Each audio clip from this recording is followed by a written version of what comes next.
Sebentar Bapak Ibu.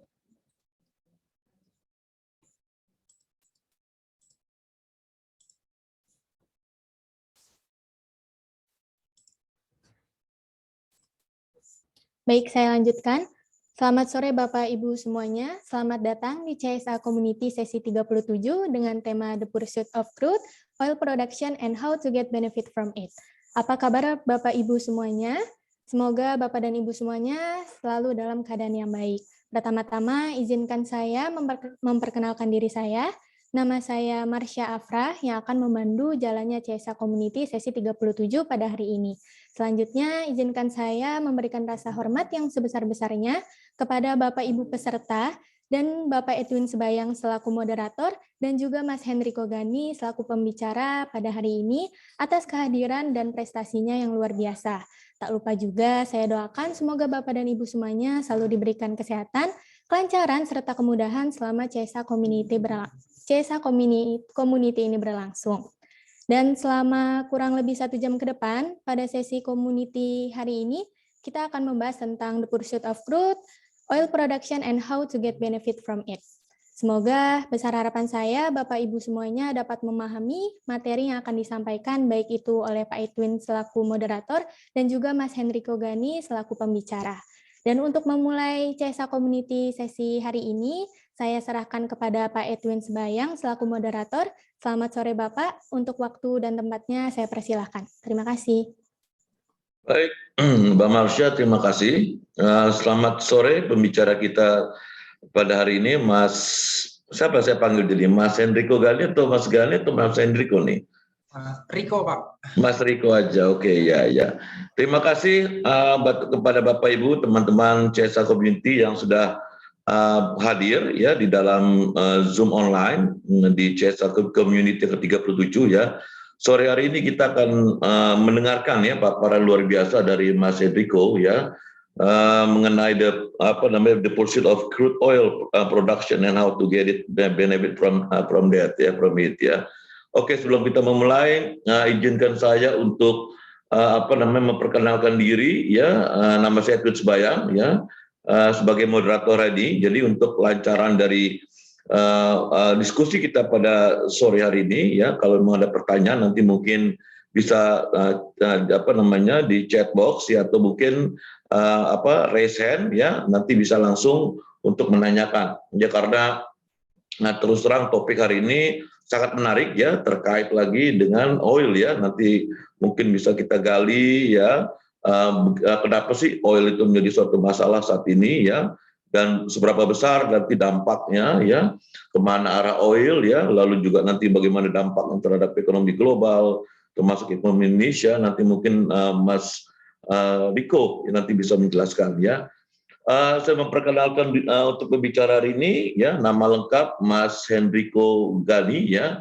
Saat ini sebagai investment analyst di PT Stockbit ya, sekuritas digital mulai dari Januari 2022 ya. Sebelumnya kurang lebih selama setahun beliau menjadi equity analyst di PT Sukor Sekuritas ya.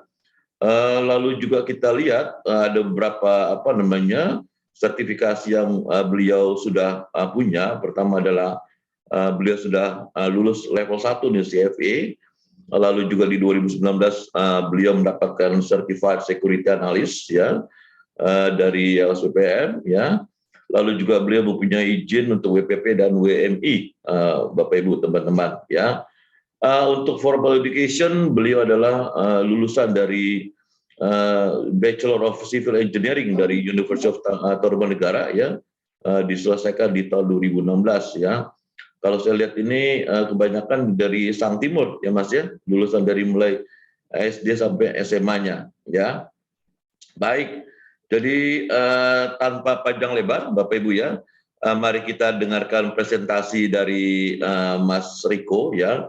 Ini sangat menarik sekali ya, karena kita lihat nih harga minyak nih sangat gonjang-ganjing sekali ya. Apakah harga minyak saat ini turun, itu bisa naik lagi ya, dan kemana arahnya, dan bagaimana sejarahnya nanti kita dengarkan. Kurang lebih Mas Riko ada waktu sekitar 30 menit ya untuk mempresentasi ya. Baru setelah itu nanti kita sisanya untuk melakukan tanya jawab.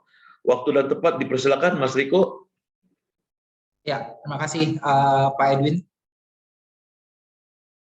Selamat sore teman-teman semua. Ya, izin saya mau share screen ya Pak ya. Oke. Mungkin sudah terlihat belum ya? Kalau boleh tahu Pak Edwin atau teman-teman? Sudah Mas, sudah terlihat bagus. Ya, oke.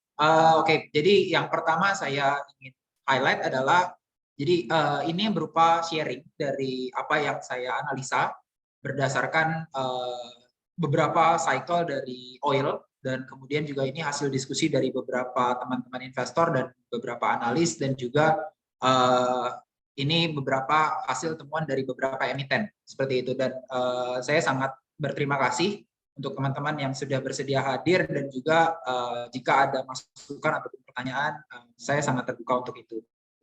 Oke, jadi yang pertama, ketika melihat keadaan oil sekarang, saya coba mundur ke previous cycle dari oil. Gitu. Jadi kita terakhir kali mengalami commodity boom di tahun 2011 sampai 2014 awal, gitu ya. Sebelum akhirnya di second half 2014 itu kita mengalami komoditi yang mulai menurun gitu, mulai easing.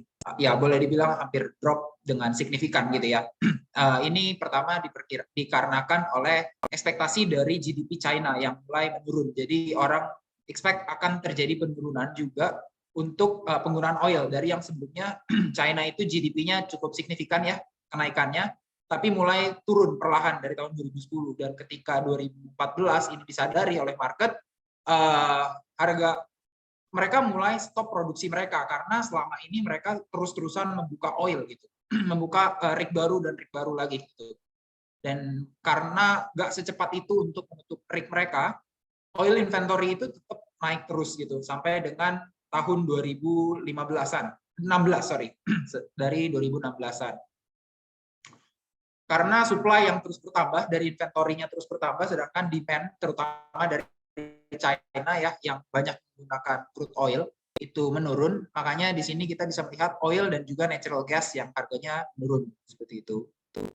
Nah, dengan oil price yang lower, company mulai menutup rig mereka gitu. Jadi banyak, saya melihat data dari Bloomberg, banyak yang mulai menutup rig mereka mulai dari 2014 second half itu untuk mengurangi supply gitu. Karena juga harga oilnya yang rendah itu membuat sektor ini tuh sebenarnya tidak menarik gitu di mata para minersnya gitu. Jadi mereka menutup rig mereka, oil juga lagi turun, dan investment di sini itu mulai berkurang seperti itu. Nah kemudian, satu sektor yang berkorelasi dengan oil adalah offshore supply vessel gitu ya. Jadi ini adalah kapal yang subsektornya ini dia membantu dalam drilling oil di lepas pantai, di offshore gitu. Dalam 5 tahun terakhir, investment baik di oil and gas-nya sendiri maupun di offshore supply vessel itu tidak bertambah dan malah cenderung berkurang gitu. Kalau di oil tadi kita bisa melihat dengan rig-nya yang ditutup, banyak rig yang ditutup, dan kemudian juga penambahan rig baru nggak banyak seperti itu. Ini kalau di sebelah kiri kita bisa lihat capital spending dari global oil and gas upstream companies itu mulai turun sampai 2016. Ini karena harga minyak yang turun terus, dan juga kenapa 2017, 18, 19 sedikit naik karena harga oil yang mulai stabilizing gitu ya. Jadi mulai stabil seperti itu. Kemudian dengan keadaan itu gitu ya. Jadi di tahun 2016 dengan harga yang mulai, dengan keadaan oil yang saat itu sangat tinggi dan OPEC juga saat itu lagi tinggi-tingginya ya produksinya ya gitu. Harga oil turun, kemudian OPEC ini seperti ininya ya, summary-nya ya. OPEC mulai mengurangi produksi mereka di tahun 2017 dan juga di 2018. Secara global mungkin meningkat, tapi OPEC itu menurunkan. Ini kalau saya baca waktu itu karena US itu cukup optimis dengan keadaan oil saat itu, sedangkan negara lain enggak. Jadi ada peningkatan produksi di US, sementara di negara lainnya itu mengalami penurunan seperti itu. Ya, seperti kita tahu US adalah produser oil terbesar gitu ya di dunia. Jadi penambahan dari US ini cukup berasa untuk global level seperti itu. Nah, ini menyebabkan upstream investment itu juga menurun 25% di tahun 2015 dan 26% di tahun 2016. Seperti itu. Nah, beralih ke tahun 2017, seiring dengan perjalanan oil yang meningkat gitu ya, US tetap menaikkan output level mereka, sementara country lain menurunkan gitu ya. Dan walaupun bertambah itu cuma sedikit aja dan cenderung banyak yang bermain aman gitu. Kenapa? Karena pada saat itu mulai digaungkan, walaupun belum banyak ya, mulai digaungkan ESG gitu. Dan beberapa bank mulai ikut berpartisipasi, mereka tidak mau gelontorin dana untuk pengembangan atau capex dari energi fosil seperti itu. Jadi mereka mengambil aman dengan yang di onshore gitu, karena onshore butuh waktu yang lebih singkat untuk mereka produksi oil gitu ketimbang dengan going to the offshore seperti itu. Nah, di situ kalau kita lihat lagi menyebabkan oil itu jadi ini ya, jadi langka ya seperti itu. Jadi banyakkan udah produksinya turun dan lebih banyak di onshore dibandingkan dengan offshore. Offshore banyak yang ditutup. Tadi kita lihat dengan rig-nya seperti itu. Kemudian itu perjalanan dari 2017 sampai 2019. Jadi ketidakpastian dari demand karena satu China easing, kemudian GDP-nya gitu ya. Kemudian juga kalau kita lihat tadi harga oil stabil aja, nggak terlalu tinggi juga nggak terlalu rendah, dan juga kalau kita melihat lagi ESG mulai digaungkan, bikin orang-orang bertanya-tanya sebenarnya oil ini nantinya akan dipakai lagi atau enggak, karena capex untuk drilling oil itu cukup besar, jadi resikonya cukup besar ketika mereka memutuskan untuk doing exploration and things gitu. Nah, kemudian sampai di tahun 2020 ketika kita mengalami pandemi COVID-19 gitu ya, di seluruh dunia terjadi lockdown, dan kemudian lagi-lagi terjadi supply-nya jadi meningkat gitu ya, karena demand-nya tiba-tiba hilang. Pembatasan sosial diberlakukan, penerbangan banyak yang di stop, cross border semua ditutup, oil mengalami penurunan signifikan, bahkan sampai minus kalau kita ingat di tahun 2020 gitu. Di situ juga terjadi penutupan rig yang cukup signifikan, karena memang kalau dikurangi, yang pertama adalah yang offshore dulu, karena itu memakan capex yang cukup besar seperti itu. Nah, kemudian terjadilah kita mengalami era yang cukup menyenangkan ya di tahun 2020 dengan financial market gitu ya.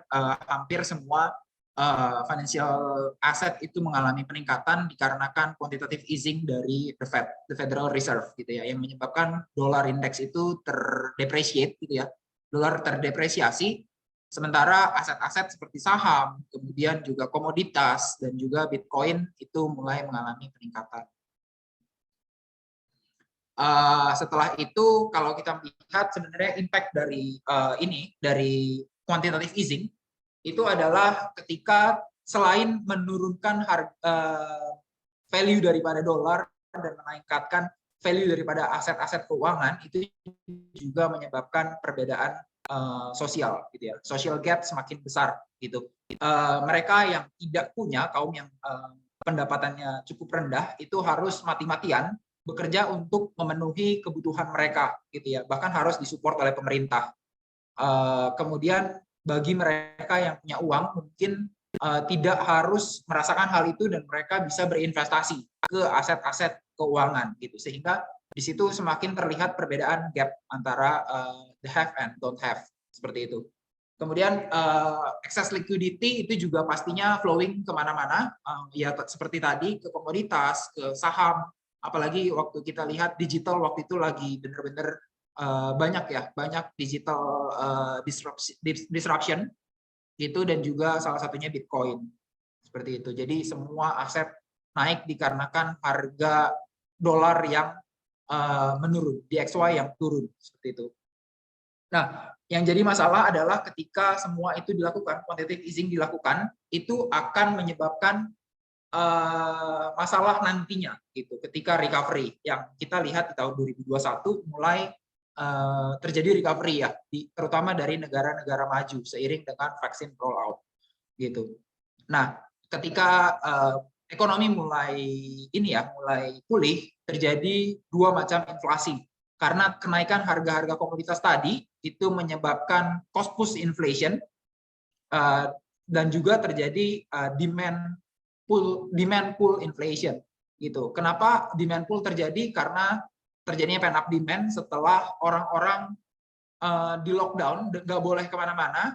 Saat border dibuka, mereka cenderung impulsive buying gitu ya. Jadi mereka melakukan pembelian yang gila-gilaan sehingga terjadi demand pull. Ini yang sempat perkirakan oleh The Fed bahwa ini terjadi pent up demand sehingga inflasi cenderung temporary gitu ya, cenderung transitory karena kita baru buka ekonomi. Padahal terjadi juga cost push inflation karena dolar yang terdepresiasi dan juga meningkatkan produksi itu tidak secepat kita meningkatkan demand yang orang cenderung ketika mereka misalnya pengen pergi jalan-jalan ke luar negeri gitu ya, dan mereka misalnya booking online dalam 1 jam gitu kan, itu cepet banget demand naik, sedangkan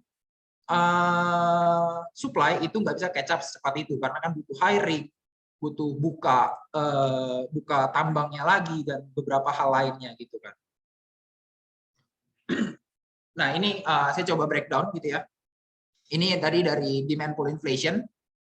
Society has recovered from pandemic gitu ya, lower income society, tapi masih depend on stimulus. Makanya itu the Fed nggak bisa berhenti melakukan quantitative easing. Mereka harus terus mensupport masyarakat mereka yang notabene sebenarnya karena social gap-nya tinggi ya, mayoritas berpendapatan menengah ke bawah gitu dibandingkan mereka yang punya gitu, yang menengah ke atas. Mereka harus support itu terus, mereka memberikan stimulus check dan lain-lain, sehingga ketika pandeminya sudah selesai, orang-orang yang punya uang mereka mulai berbelanja, mulai spending, pemerintah nggak bisa nahan dengan mengeluarkan kebijakan ini ya, kontradiktif yang menahan suku bunga gitu, dengan menaikkan suku bunga misalnya seperti saat ini.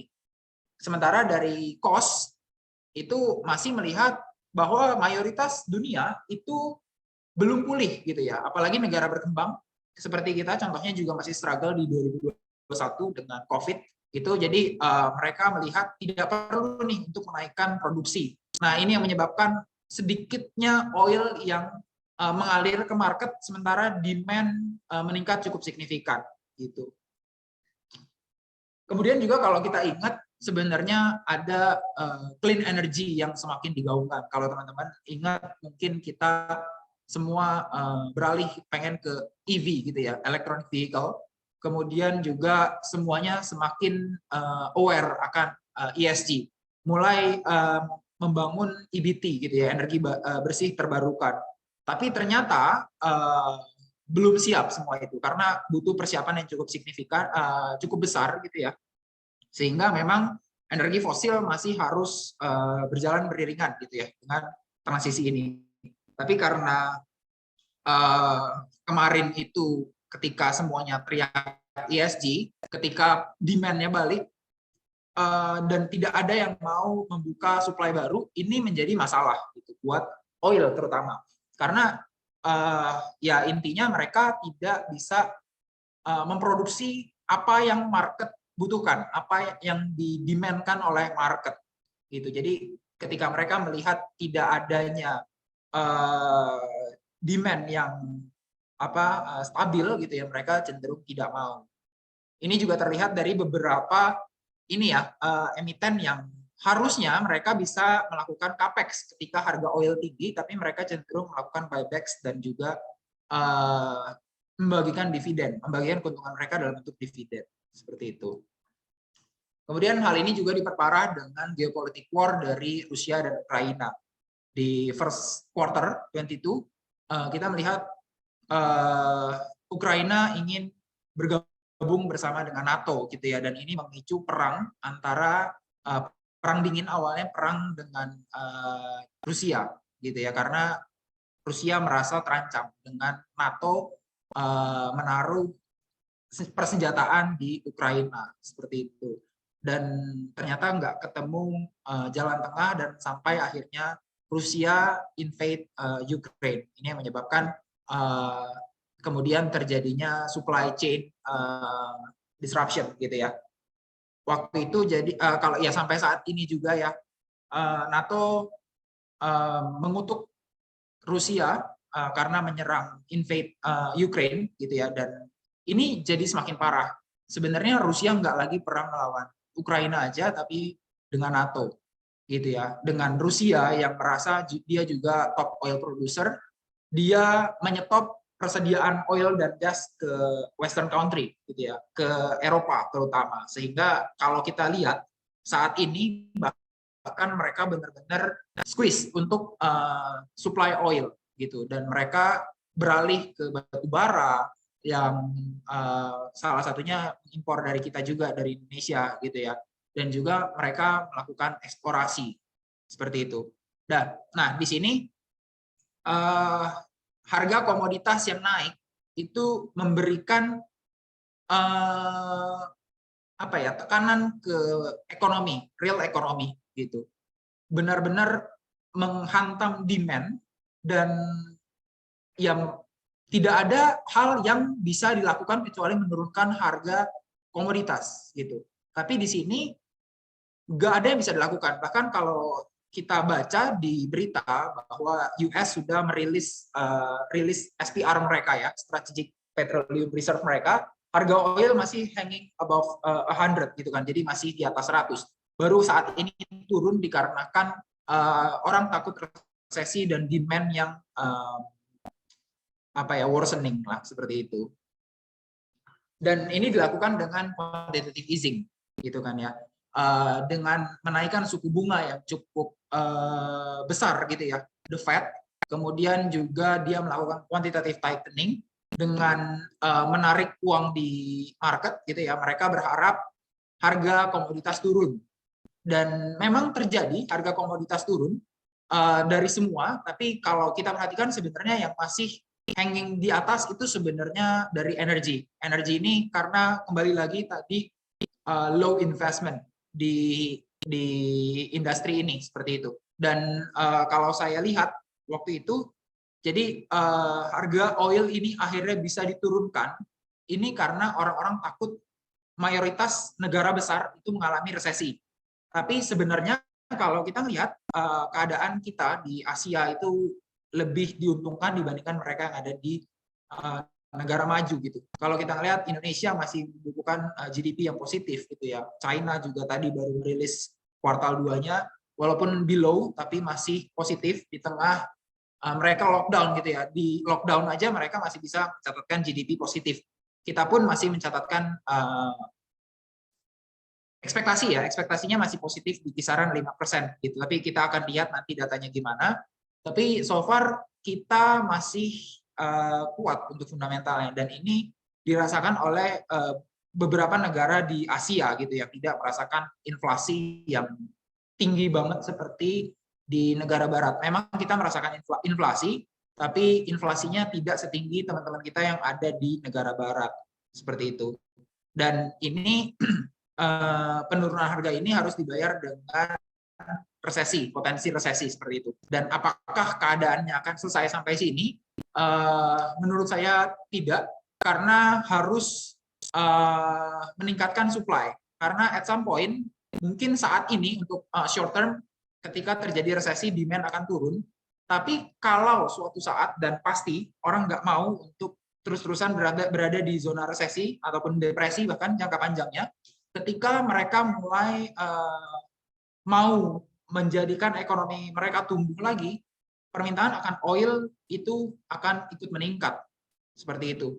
Dan ketika oil itu meningkat, akan terjadi lagi seperti ini jika masalah di supply-nya ini tidak diselesaikan. So akhir kata mungkin saya ingin mengatakan bahwa sebenarnya saya tidak tahu kemana harga oil ke depannya, karena memang kelihatannya untuk ekonominya sendiri itu oil akan berada di level yang cukup tinggi, tapi terus ditahan oleh negara-negara berkepentingan seperti Eropa dan US terutama, gitu. Tapi yang saya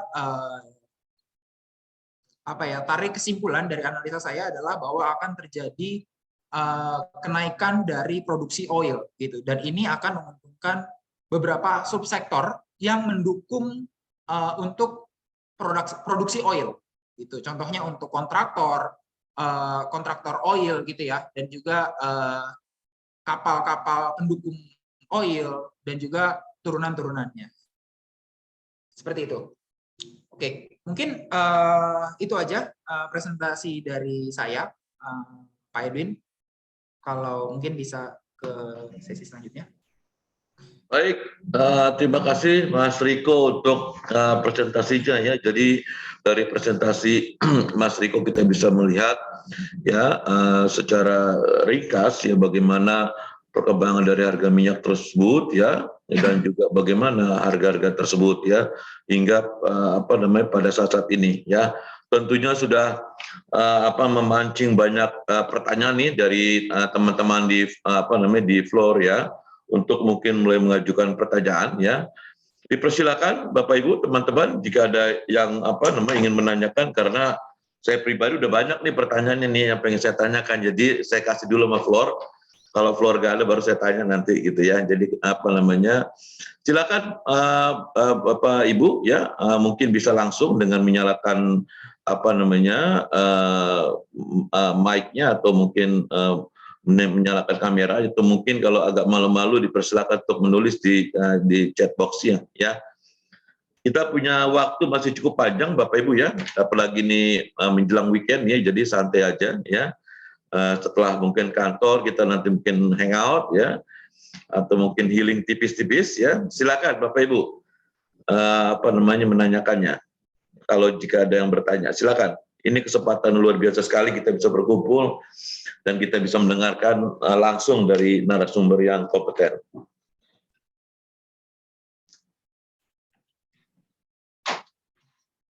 Oke, mungkin sambil menunggu pertanyaan nih Mas Riko ya. Jadi ini menarik sekali nih, karena kan harga minyak ini juga terkait lagi dengan bagaimana kira-kira nanti inflasi ke depannya, karena kan yang dikhawatirkan oleh masyarakat saat ini adalah kalau misalnya harga Pertalite ya dan juga mungkin harga solar yaitu dinaikkan, itu pasti akan memboosting atau mendorong dari inflasi ya.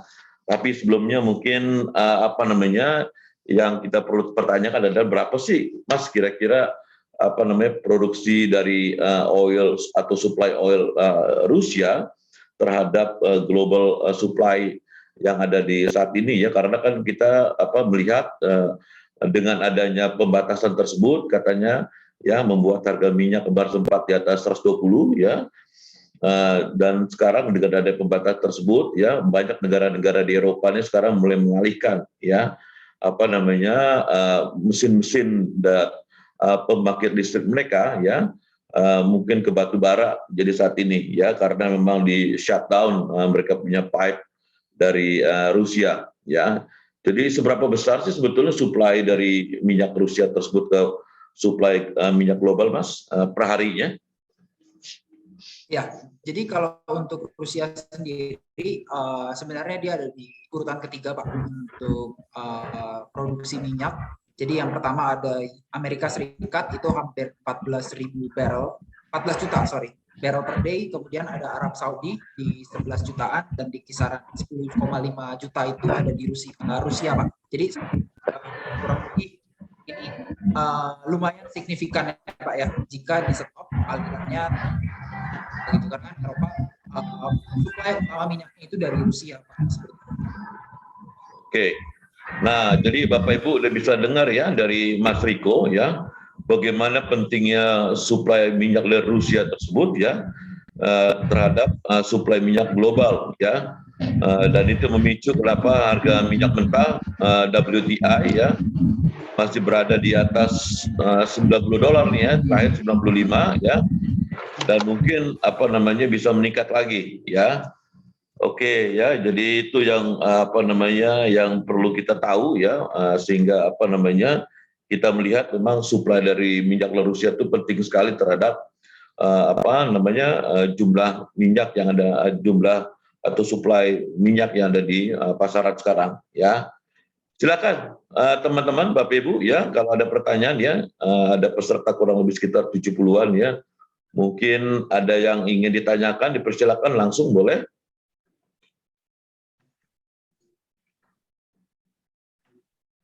Oke, ini ada dari Mas Reza ya. Jadi ada pertanyaan, apakah bisa memprediksi harga oil ke depan dari kontrak-kontrak futures ya, yang ada seperti kontrak mature 6 bulan, 9 bulan, 12 bulan dan atau lebih daripada 12 bulan. Ya ini jadi kita tadi kan sudah dikatakan oleh Mas Riko agak sulit untuk memprediksi, tapi apakah bisa memprediksi harga oil berdasarkan kontrak-kontrak future yang akan jatuh tempo atau akan mature tersebut. Silakan Mas Riko untuk menjawab pertanyaan-pertanyaan ini. Ya, terima kasih Pak Reza. Jadi untuk harga oil memang kalau untuk ke depan menggunakan futures itu pasti akan sangat sulit. Kenapa? Karena itu adalah harga yang bergerak gitu. Jadi ketika kita melihat misalnya oil futures 3 months from now itu akan bergerak terus-terusan sampai expired date-nya seperti itu. Dan kalau kita melihat kelihatannya 3 bulan lagi masih naik nih trennya untuk futures 1 bulan, 2 bulan, 3 bulan itu masih naik terus. Tapi ketika nanti terjadi sesuatu dengan ekonomi itu semuanya bisa berubah gitu. Jadi sangat sulit ya untuk memprediksi kemana harga oil ke depannya. Apalagi kayak kemarin misalnya ketika Presiden Joe Biden itu merilis SPR gitu ya, bilang dia akan merilis SPR untuk cooling down oil gitu kan. Tiba-tiba oil drop dari 110-an ke 102 waktu itu, saya langsung baca berita dan waktu itu sempat naik lagi gitu. Jadi mungkin waktu itu terjadi futuresnya juga turun karena kan wah ini kelihatannya US sudah mulai turun tangan nih, tapi ternyata oilnya naik lagi gitu. Oke ya, jadi Bapak Ibu sudah apakah sudah menjawab pertanyaan dari Mas Reza? Oke, ada pertanyaan kedua, Mas Riko ya. Ini ada mungkin agak sedikit menyimpang, tapi mungkin ada masih kaitan ya. Jadi bagaimana nih pendapat Pak Riko, Mas Riko ya, tentang harga emas ya dan oil ratio ke depannya? Ada pertanyaan dari Pak Gugus Imam nih. Silakan Mas Riko. Oke, thank you Pak Gugus Imam. Untuk gold to oil ratio, saya rasa sebenarnya pada level ini oil pastinya lebih mahal daripada gold gitu. Dan ya kita lihat gold belum kemana-mana gitu ya, belum naik cukup signifikan, sedangkan oil naiknya sudah sangat signifikan. Gitu. Maka dari itu saya juga tadi sempat menyinggung sedikit bahwa oil ini kalau kita prediksi akan naik terus ke depannya karena terjadi supply squeeze itu sangat sulit gitu ya. Saya nggak tahu oil kemana karena pasti akan dilakukan tindakan-tindakan oleh negara-negara yang berkepentingan. Gitu. Contohnya misalnya OPEC nanti mau menaikkan produksinya lagi gitu, ataupun Amerika misalnya nanti. Intinya gold to oil ratio saat ini saya setuju kalau gold sangat murah gitu ya, dan oil sekarang sangat mahal. Tapi yang ingin saya highlight adalah dari production-nya gitu ya, bahwa masalah ini nggak akan selesai jika cuma menahan demand seperti yang dilakukan oleh the Fed dan juga US government saat ini gitu ya. Mereka cuma berusaha demand karena memang kebijakan pemerintah ini sifatnya lebih untuk mengontrol demand gitu ya. Kalau seandainya lagi lesu mereka kasih stimulus, tapi kalau seandainya lagi overheat mereka tahan dengan kebijakan mereka. Tapi dari sisi supply mereka nggak bisa melakukan itu. Mereka harus bekerja sama atau stimulate perusahaan-perusahaan, investor-investor supaya mau melakukan gitu. Gimana caranya ya dengan memberikan misalnya kayak UK sekarang itu memberikan memberikan stimulus bagi mereka yang bisa memproduksi oil gitu. Oke, gimana Pak Gugus Imam? Apakah sudah cukup puas atas jawaban dari Mas Riko? Ya. Saya rasa sudah cukup puas ya. Kalau memang belum puas, mungkin bisa mengajukan pertanyaan lagi. Oke, saya lanjutkan Mas Riko ya. Ini ada pertanyaan nih dari Pak Ade Ilham Ilahi ya. Jadi dengan kenaikan harga minyak dunia kira-kira saat ini ya, itu dampaknya ke sektor apa aja yang diuntungkan dan sektor mana aja yang kurang diuntungkan dengan kenaikan harga minyak? Dari Pak Ade Ilham. Silakan Mas Riko untuk menjawabnya. Oke, kalau untuk sektor yang diuntungkan, saya rasa saat ini investment ada di hulu migas gitu ya, terutama yang dari internasional. Karena saya coba ngobrol dengan salah satu emiten gitu ya, dia jadi berhubungan dengan hulu migas internasional dan national client gitu ya. Dari internasional mereka, pada intinya sebenarnya mereka mengalami peningkatan kinerja gitu, cuman at different pace.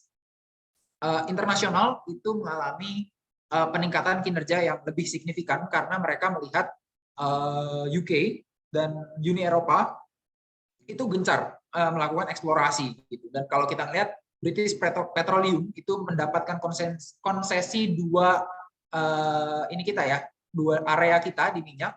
Kemudian juga baru-baru ini saya dengar juga kalau nggak salah kemarin itu 2 hari yang lalu itu Premier Oil itu menemukan oil di dekat-dekat Aceh gitu. Jadi mereka memang sedang gencar melakukan eksplorasi gitu ya, berusaha menemukan minyak menggantikan supply dari Rusia gitu. Jadi yang diuntungkan adalah seperti kontraktor minyak gitu ya.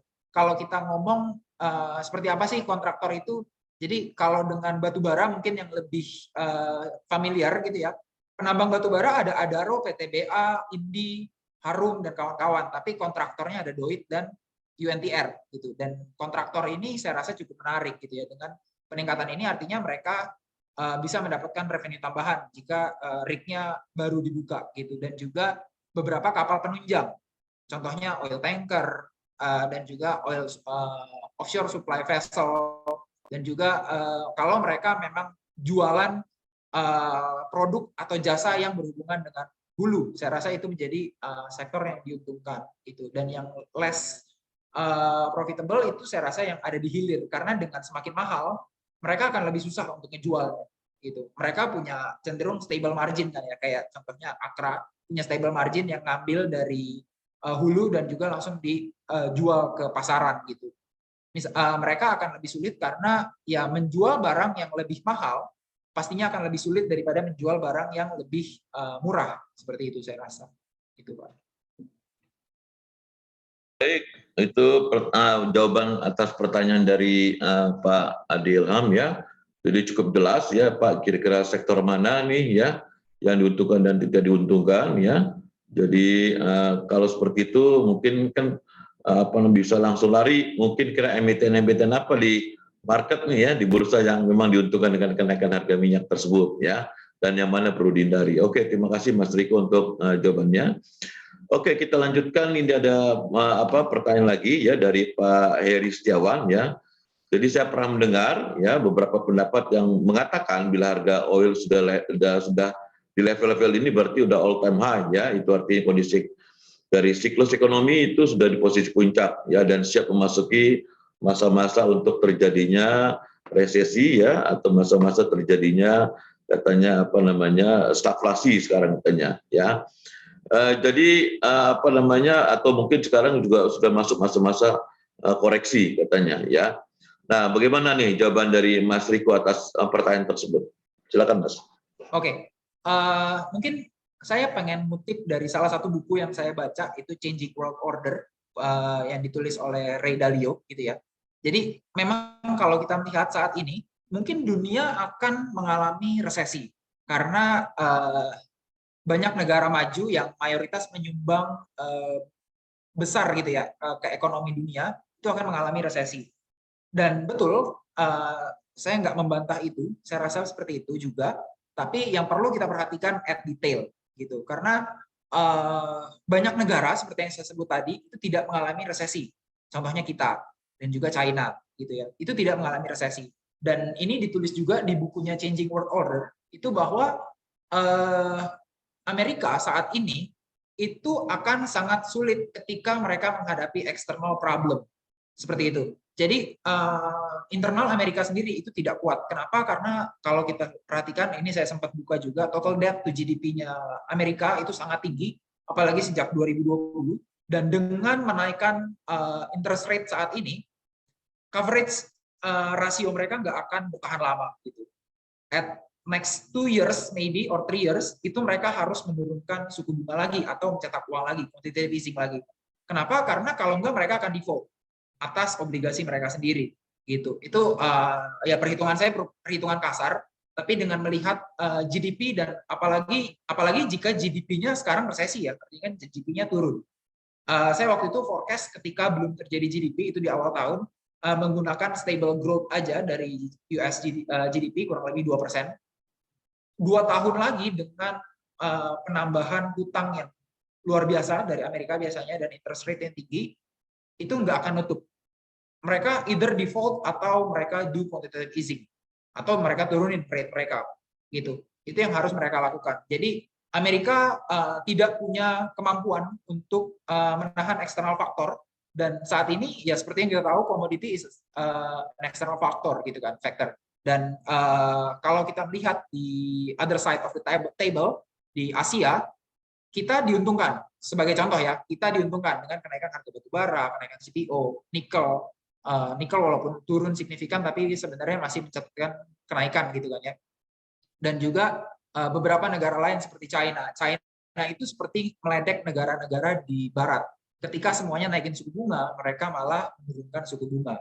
Gitu. Dan itu mulai kelihatan dengan Rusia sekarang saat ini nahan supply dari komoditas, negara-negara di Barat itu mulai kelabakan. Dan lucunya, menurut saya ini akan sulit untuk berakhir. Kenapa? Karena Amerika is a leader of the world sekarang ini. Dengan mereka mengalah, mereka nggak mungkin kalah. Dengan mereka mengalah, China dan Rusia itu punya kesempatan untuk ambil title mereka sebagai leader of the world. Gitu. Sebagai contoh, China itu udah meledek Amerika dengan menerbangkan pesawat tempur mereka di atas Taiwan berkali-kali setiap hari. Seperti itu. Jadi kalau kita bisa bayangkan ya, kalau seandainya ya udah mereka mengalah gitu dengan Ukraina dan Rusia saat ini, China akan ngambil Taiwan dan itu akan pastinya mempermalukan negara Barat dan mereka nggak suka itu yang saya tahu.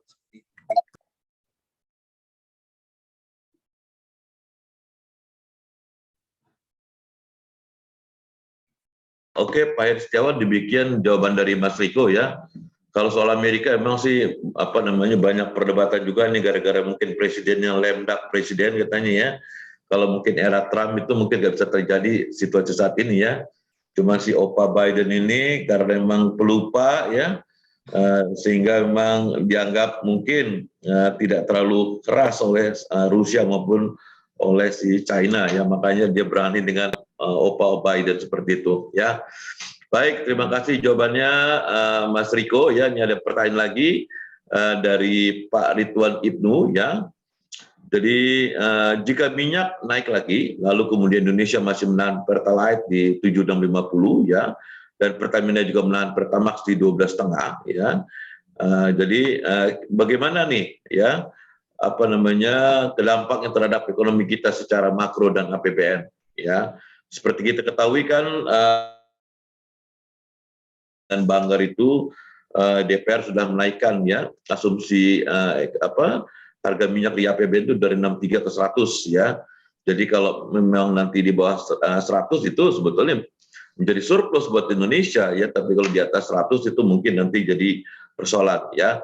Silakan Mas Riko untuk menjawab pertanyaan tersebut. Ya, saya rasa pemerintah kita saat ini sangat bagus ya dalam mengambil kebijakan di tengah tingginya harga komoditas saat ini gitu. Hal pertama yang saya notice adalah yang dinaikkan berkali-kali adalah BBM subsidi, yang mana mengincar memang mereka yang kaum the have gitu kan, mereka yang don't have ataupun mereka yang pengusaha, jadi nggak harus merasakan kenaikan harga yang pastinya kalau pengusaha pasti di pass on ke customer, dan juga kalau seandainya mereka yang kurang punya, mereka akan kehilangan purchasing power seperti itu. Nah, dengan tidak dinaikannya bensin atau bahan bakar buat mereka yang usaha gitu ya, dan Artinya minyak itu sebenarnya kenaikannya tidak di-pass on ke ekonomi, inflasi itu bisa ditahan. Mungkin beda cerita kalau seandainya kita tidak menahan, pemerintah tidak menahan Pertalite dan Pertamax gitu. Walaupun dinaikin ke 12.500, tapi kalau kita lihat ke BP atau kita lihat ke Shell atau ke Vivo, itu kita melihat harga minyak mereka tuh udah berapa gitu. Kalau nggak ditahan pasti dampaknya akan lebih signifikan lagi gitu. Dengan kalau oilnya naik lagi, saya rasa pemerintah masih bisa memberikan stimulus. Kenapa? Karena kita mengalami surplus yang terus-terusan. Udah 26 bulan kita mengalami surplus, artinya pemerintah kita punya keleluasaan. Bahkan kalau saya ngambil point of view ya, kalau kita bilang pemerintah kita lagi susah, enggak juga. Kenapa? Karena kita bisa nurunin debt level. Hal yang tidak mungkin dilakukan ketika kita lagi susah. Ketika kita lagi susah, seharusnya kita berusaha menahan pembayaran gitu kan. Kita refinancing lagi atau kita mungkin raise new debt gitu kan ya untuk membiayai ekonomi kita. Tapi enggak, yang dilakukan adalah kita bayar hutang kita turunin debt level kita, dan ya ekonomi mau nggak mau memang harus merasakan sedikit gitu ya kenaikan harga. Contohnya dengan tadi minyak dan di Pertalite dan di Pertamax dinaikkan sedikit supaya bisa memberikan bantuan ke sektor-sektor lain. Saya nggak running the precise number, but I think kondisi saat ini seperti itu, gitu Pak. Baik, demikian Pak Ridwan jawaban dari Mas Riko ya. Kalau memang apakah sudah jelas atau belum ya, kalau memang belum ya dipersilakan ya untuk menjawab ya. Ternyata Pak Ridwan cukup mencerahkan katanya. Terima kasih ya. Silakan Bapak Ibu teman-teman CSA Community ya yang masih ada unek-unek ya, atau mungkin ada masih ingin ada pertanyaan nih, kita masih punya waktu masih cukup panjang, sekitar 13 menit lagi Bapak Ibu ya. Ini kesempatan langka Bapak Ibu ya, karena ini sekarang kita memang lagi menghadapi masa-masa ya, semua mata ini salah satu yang ingin melihat ya bagaimana perkembangan dari harga oil nih tiap hari ya. Apalagi kalau kita lihat kan pemerintah sudah mengatakan per Agustus nanti sudah mulai ada pembatasan nih untuk Pertalite ya. Karena kalau misalnya seperti solar juga, kalau kita pergi ke pom bensin kan, mereka sudah mengatakan maksimal untuk ngisi sehari itu sekitar 300.000 ya. Nah ini apakah nanti akan diberlakukan sama juga atau tidak nih terhadap Pertalite ya, jadi 1 Agustus ya akan dimulai batasi ya. Sambil menunggu mungkin pertanyaan, mungkin ada pertanyaan-pertanyaan sederhana Mas Riko ya. Nah ini kalau bagi Medco atau bagi misalnya produsen minyak di Indonesia itu berapa sih sebetulnya lifting cost dari mereka ini ya, sehingga di harga berapa sebetulnya harga minyak itu menarik Mas untuk mereka mulai melakukan eksplorasi atau penambahan daripada capex mereka Mas.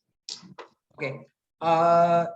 Yang pertama sebenarnya saya belum lihat Pak untuk lifting cost mereka secara precise gitu Pak. Cuman hasil ngobrol saya dengan tadi emiten yang berhubungan langsung dengan oil production di hulu, itu mereka mengatakan bahwa mayoritas international company dan saya rasa kita juga itu ada di kisaran 80 Pak. Jadi ketika harga oil di atas 80, mereka akan merasa distimulus dengan untuk mengadakan eksplorasi gitu. Cuman untuk precise-nya saya kurang tahu Pak, apalagi Indonesia, karena saya sempat dengar di Indonesia itu selain lifting cost banyak biaya-biaya lainnya gitu Pak yang harus dibayarkan oleh emiten gitu Pak. Baik, oke. Jadi kan kita udah mengerti nih kalau harga minyaknya itu di bawah 80 berarti kurang menarik ya. Kalau kita lihat dari penjelasan dari Mas Riko untuk ada new exploration ya. Artinya kalau di atas 80 ini emiten minyak turunannya seperti Elsa baru akan banyak nih dapat order ya kan. Kalau di bawah 80 ya mungkin mereka akan sepi ya. Oke, terima kasih Mas Riko untuk jawabannya ya. Silakan Bapak Ibu ya. Untuk ada pertanyaan lagi ya. Oke, ini ada pertanyaan dari Pak Muhammad Naufal ya. Harga minyak di atas 80 ini untuk Brent atau WTI atau untuk dua-duanya? Sebenarnya oil itu harganya nggak beda jauh sih Pak antara WTI dan Brent gitu ya, sepanjang yang saya pelajari. Dan ini tergantung katanya dari jenis minyaknya gitu. Secara spesifik gitu ya. Cuman overall secara kalau kita lihat Brent dan WTI ini ada di atas level 80, sebenarnya ini menarik gitu. Oh, satu lagi yang perlu saya garis bawahi, di atas 80 dan sustain gitu. Jadi untuk offshore itu perlu waktu sekitar 6 sampai 7 tahun oil di atas level 80 untuk stimulate mereka, karena mereka perlu 6 sampai 7 tahun buat drilling dan oilnya sampai benar-benar mereka bisa rasakan gitu. Jadi ketika mereka cuma melihat oh oil kelihatannya tinggi untuk tahun ini tapi tahun depan enggak, mereka enggak akan do the exploration. Dan dengan jumlah yang sangat besar saat ini rasanya cukup mungkin ya cukup possible untuk oil berada di atas level 80 gitu. Apalagi dengan keadaan sebenarnya untuk forecast EBT saya sempat tanya gimana dengan EBT itu sampai tahun 2030 itu kita akan tetap butuh minyak at least itu di level saat ini with no growth gitu kan ya. Jadi dengan ya kita harus kembalikan dulu production kita at least to pre-pandemic level, saat ini belum gitu. Dan ketika udah sampai di situ kita akan growth-nya lebih lambat atau ya sekitaran sini lah gitu. Itu untuk jika asumsi EBT itu sudah bagus penetrasinya. Tapi kan balik lagi ya, karena EBT ini baru, sesuatu yang baru, kalau terjadi guncangan ya oilnya akan naik lagi karena GDP dunia itu pasti akan terus tumbuh kan, mau nggak mau seperti itu. Oke, terima kasih Mas Riko untuk pertanyaannya. Ya, gimana Pak Nur Muhammad Naufal? Apakah ada mungkin pertanyaan lain atau mungkin cukup puas dengan jawaban dari Mas Riko? Dipersilakan untuk menuliskan di chat box ya. Oke, sambil menunggu pertanyaan yang lain ya, mungkin ada pertanyaan juga dari saya ya. Pertama ini kalau misal kita lihat ya, harga minyak itu nanti bisa turun atau naik itu lebih karena pertama ya kenaikan daripada Fed Fund Rate, Mas Riko ya, kan kita tahu Fed Fund Rate ini mungkin Juli ini bisa naik 75 basis sampai 100 basis, bahkan sampai akhir tahun mungkin masih bisa naik sekitar 3 kali sampai 4 kali lagi katanya ya. Itu apakah nanti ketika perang Rusia dan Ukraina itu selesai, harga minyak bisa tiba-tiba drop nih. Nah, menurut Mas Riko gimana nih kira-kira chance untuk naik atau turunnya? Iya, jadi untuk harga minyak naik atau turunnya, ketika perang Ukraina dan Rusia ini berakhir, saya yakin pasti akan turun, Pak. Cuman penurunan ini itu juga karena GDP-nya nanti pasti akan lemah, gitu. Jadi GDP kita saat ini kan mulai tergerus ya, gitu ya Pak ya. Dan ketika nanti ya pastinya ketika terjadi perdamaian, kita balik lagi ke business as usual, semua mau meningkatkan produksi, GDP harus naik, dan ketika itu terjadi, minyak akan kembali kurang gitu, short lagi. Jadi minyaknya akan naik lagi gitu. Jadi ini sebenarnya kayak ayam dan telur gitu ya, mana yang harus diselesaikan duluan. Tapi itu case pertama jika terjadi perangnya menurun gitu ya, tensi perangnya menurun. Tapi itu juga probability-nya saya rasa kalau ngikutin berita sangat rendah ya kalau menurut saya, kalau saya ngikutin beritanya. Kemudian yang kedua, ketika terjadi kenaikan Fed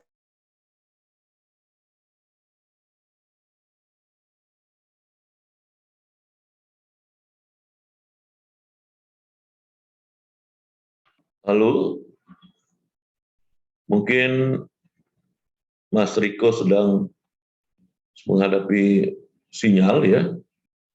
level tertinggi selama 20 tahun, orang-orang akan larikan uangnya memang ke dolar gitu, daripada mereka pegang komoditi yang non yielding asset gitu ya. Dengan apalagi nggak ada demand, karena secara nggak langsung mereka menaikkan Fed Fund Rate itu hurt di ekonomi. Udah ekonomi komoditas mahal, mereka naikin lagi suku bunganya gitu. Itu hurt di ekonomi. Jadi mereka berusaha, demand mereka hantam dengan kenaikan Fed Fund Rate, dan mereka memberikan apresiasi. Tarik dong uang-uang kalian yang ada di komoditas yang ada di aset-aset non-yielding lainnya, kita bisa kok kasih yield yang lebih besar, gitu kan. Walaupun sama-sama negatif yield gitu ya dengan inflasi saat ini. Tapi itu yang berusaha diberikan sinyal oleh The Fed kalau saya lihat, Pak. Jadi ya dua-duanya akan berpengaruh untuk penurunan harga minyak. Tapi sejauh apa? Kalau suplainya nggak dibetulin, saya rasa at the end akan naik lagi, gitu, Pak. Baik, jawaban luar biasa sekali dari Mas Riko ya. Oke, ada pertanyaan lagi nih dari Pak James Ricardo ya. Bagaimana dengan renewable energy, Pak Riko, ya di tengah kenaikan harga minyak saat ini? Ya karena kita tahu kalau kita bicara renewable energy ini kan tidak semudah yang kita seperti membalikan ini kan ya, telapak tangan, karena kan untuk initial cost-nya itu awalnya memang tinggi sekali ya kalau renewable energy ya. Nanti setelah itu baru akan murah, katanya seperti itu ya. Nah, bagaimana nih pandangan dari Mas Riko tentang renewable energy tersebut terhadap kenaikan harga minyak saat ini? Silakan, Mas. Sorry, Pak. Sorry, I think I lost my connection, Pak. Boleh diulang, Pak, pertanyaannya? Ya, jadi ada pertanyaan dari Mas James Ricardo, dari Pak James Ricardo ya. Jadi bagaimana dengan renewable energy ya di tengah kenaikan harga minyak saat ini? Karena kan kita tahu kalau renewable energy kan tidak semudah yang kita pikirkan atau bayangkan ya, karena memang initial cost-nya kan di awal tuh gede banget ya kan. Baru nanti ke belakang itu akan menjadi lebih murah ya. Nah, kira-kira gimana nih menurut Mas Riko mengenai renewable energy terhadap kenaikan harga minyak saat ini, Mas? Silakan, Mas. Ya, I think untuk renewable energy itu kita akan ke sana. Cepat atau lambat kita akan ke sana gitu. Karena memang kalau kita melihat semua mulai aware dengan lingkungan gitu. Tapi permasalahannya adalah transisi. Sementara kita beralih ke renewable energy, nggak mungkin kita blackout. Kita nggak mungkin mati lampu semuanya total. Kita akan tetap butuh oil, coal juga gitu. Masalahnya adalah hal ini tidak dijembatani gitu oleh pemerintah sebenarnya dari dulu. Mereka menggalakkan ESG. Bank-bank bilang nggak mau kasih loan, capex loan gitu ya ke emiten-emiten yang berbau fosil energi gitu. Itu menjadi masalah. Kenapa? Karena nggak menstimulus orang untuk meningkatkan produksi mereka, malah cenderung ya udah yang ada aja sekarang dikerok gitu kan. Padahal GDP terus tumbuh. Dan kita ini masih tahap uji coba. Mungkin China berusaha dengan ini ya tenaga angin, terus ada yang coba dengan tenaga air, ada yang coba dengan tenaga sampah, dan banyak hal lainnya. Tapi kan semua masih dalam proses coba dan scale up gitu. Masalahnya scale up itu nggak semudah itu kan. Kita harus bertahun-tahun scale up. Karena ketika kita langsung rely on something new, potensi resikonya sangat besar gitu. Kita bisa aja misalnya ketemu tenaga angin, terus semuanya kita ganti dengan pembangkit listrik tenaga angin. Ketika satu terjadi failure, kita totally blackout gitu kan. Kita semuanya mati, ekonomi nggak gerak sama sekali, dan itu pasti nggak ada negara yang ingin itu terjadi kan. Seperti itu. Dan makanya kita tetap butuh fossil energy. Dengan saat ini, kalau mereka bisa mengejar growth dari GDP aja itu udah bagus sebenarnya.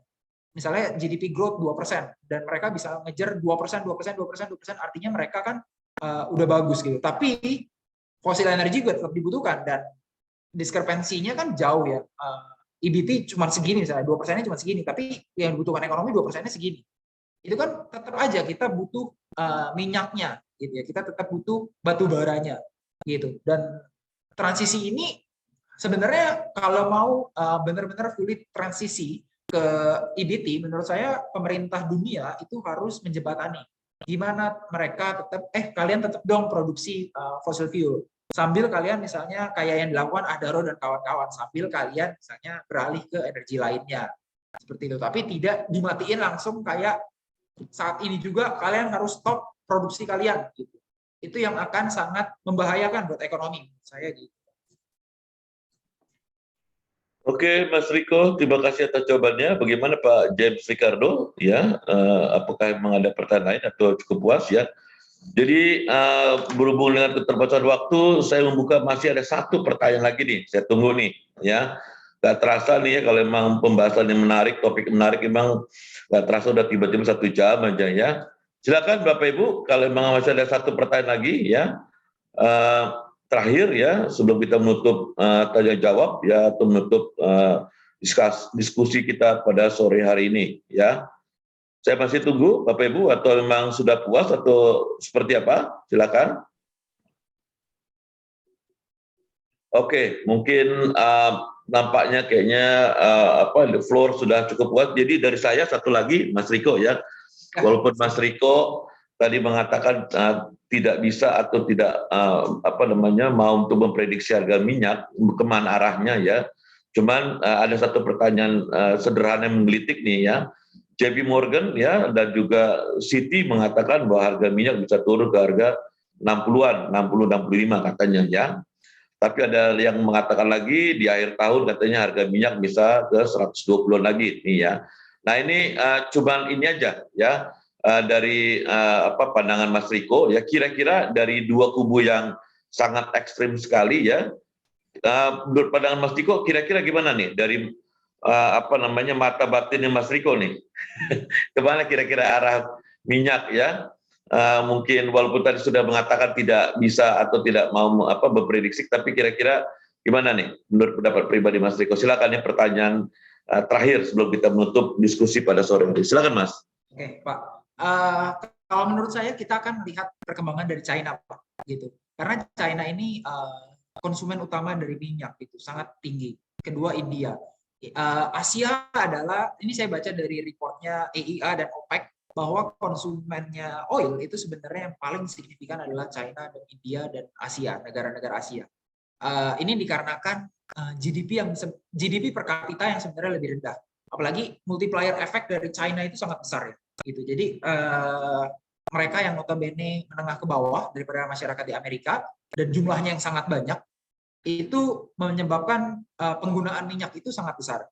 Sekarang kalau kita melihat dalam jangka waktu dekat, apalagi ketika China sekarang dalam kondisi lockdown, China oil akan sangat mungkin untuk turun, gitu Pak.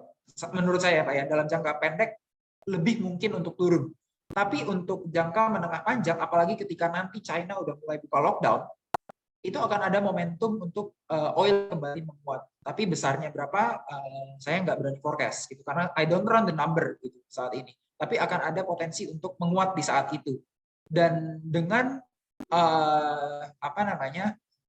British dan lain-lain itu mengadakan eksplorasi minyak gitu ya, artinya mereka memang butuh. Nanti ketika China udah mulai buka lagi ekonomi mereka akan rebutan lagi gitu Pak.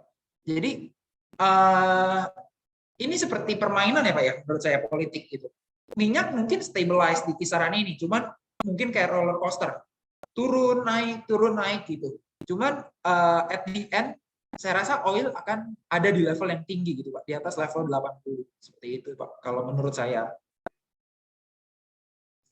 Baik Mas Riko, terima kasih atas jawabannya ya, yang sangat mencerahkan sekali. Jadi tadi dari jam 4 kita sudah mendengar bagaimana penjelasan Mas Riko dan juga beberapa pertanyaan, jadi kita sudah semakin menjadi cerah nih kemana kira-kira arah oil ya, at least sampai akhir tahun 2022 ya.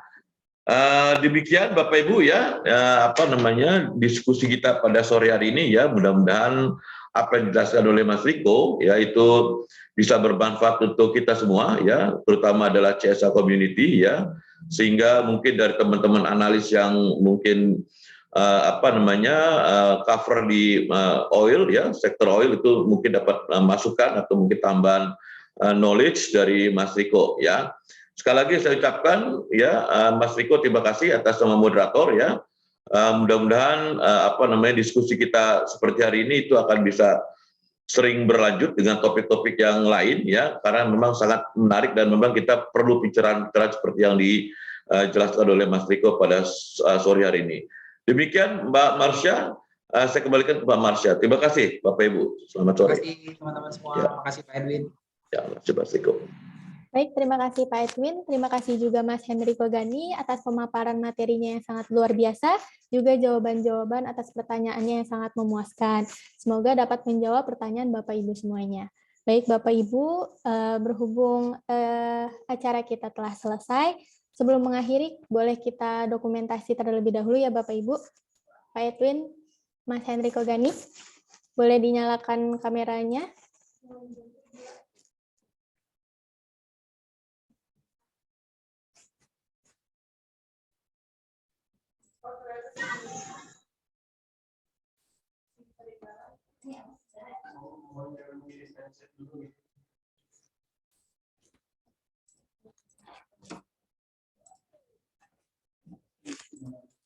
Oke, Bapak Ibu boleh dinyalakan kameranya.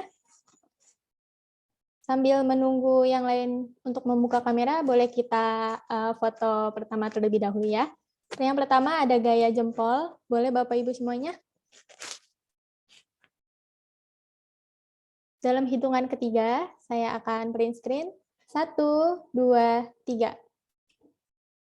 Bentar Bapak Ibu. Untuk gaya yang kedua, boleh gaya kompeten Bapak Ibu semuanya. 1, 2, 3. Baik, terima kasih Bapak Ibu semuanya. Terima kasih juga untuk Mas Hendriko Gani atas pemaparan yang sangat luar biasa, juga Pak Edwin. Semoga hasil materi dari CSA Community sesi pada hari ini dapat bermanfaat dan berguna untuk Bapak Ibu semua dan menjadi ilmu yang bermanfaat untuk kita semua. Dan jangan lupa untuk Bapak dan Ibu semuanya untuk mengisi link feedback yang telah saya kirim di kolom chat guna mendapatkan e-sertifikat. Sekali lagi terima kasih untuk Mas Hendriko Gani atas pemaparan yang sangat luar biasa dan juga Pak Edwin. Dan juga Bapak, Ibu semuanya peserta CSA Community pada hari ini atas partisipasi dan juga keaktifannya. Terima kasih Bapak Ibu semuanya. Selamat sore Bapak Ibu, happy weekend, sehat-sehat selalu. Mas Riko, terima kasih Mas. Terima kasih Semoga juga. sukses Mas Riko. Ya, terima Semuanya. kasih Bapak Ibu. Sampai jumpa.